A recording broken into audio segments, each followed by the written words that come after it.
You're frustrated that your Roidmi Eve Plus won't collect dust? Don't worry.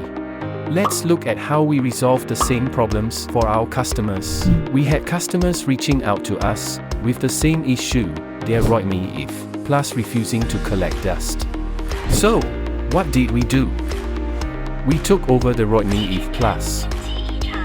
And after further inspection, we found a faulty suction motor. So, we recommended a suction motor replacement.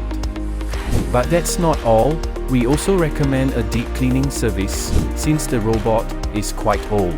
We will clean and dismantle the robot, so it can work like new. Once we receive approval from the customer, we kick off the service and repair process. Voila! The robot vacuum is back in action, collecting dust with style. Have you faced a similar robot vacuum dilemma? Contact us today.